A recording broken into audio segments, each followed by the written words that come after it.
ভাই আপনাদেরকে আজকে দেখাবো আমি যে একজন প্রবাসীর বউ কতটা কষ্টে দিন কাটায় একা একা বাসায় তার হাজবেন্ডকে ছাড়া। আমি বলি যে আমার এখানে থাকতে ভালো লাগে না। তুই যে ঢাকাতে চাকরি করলে কি বলতো?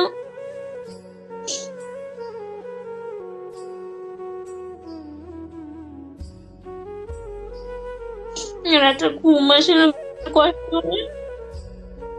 কেউ বুঝে, কেউ বুঝে একবার।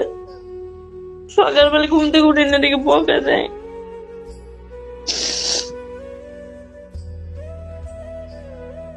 আমি যে বই ও বলবো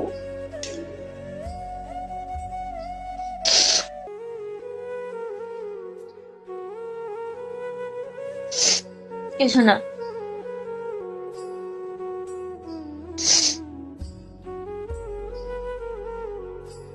কাজ তো করি না, এমনি ঘুম থেকে উঠে দেরি করে সারাদিন শুয়ে থাকি। বাইরে ওই যে দেখলাম না বাড়ি বানাইছে, ওখানে আমি বেটা ছিলাম, আমি বাইরে বাইরে না তো বাড়ি থেকে। এখন ধরো ভিডিও করি দেখে ওখানে যাই, তাছাড়া তো আমি ওখানেও যাই না, আমার মন ভালো লাগে না, আমার ভালোই লাগে না কিছু।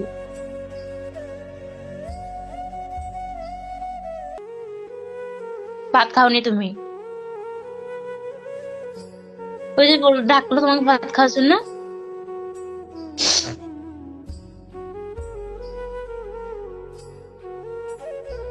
নতুন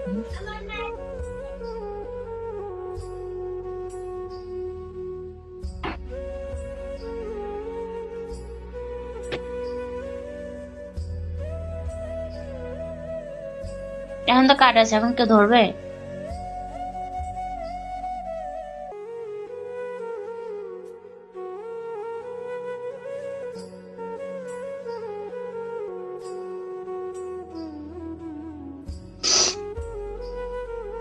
ওই যে বললো একটা ভয়েস পাঠাবো যে রাতে জন্মদিনে কেক টেক কাটবে, ওরকম একটা ভয়েস দিবা যে কি করবো ওখানে যায়। আর দ্বিতীয়ত ওই যে বারবিকিউ পার্টি করবে সব, মানে ওগুলো মাখাইছি, ফটো দেখাইছি। আর ওখানে কি কি বলবো একটু বলে দিও।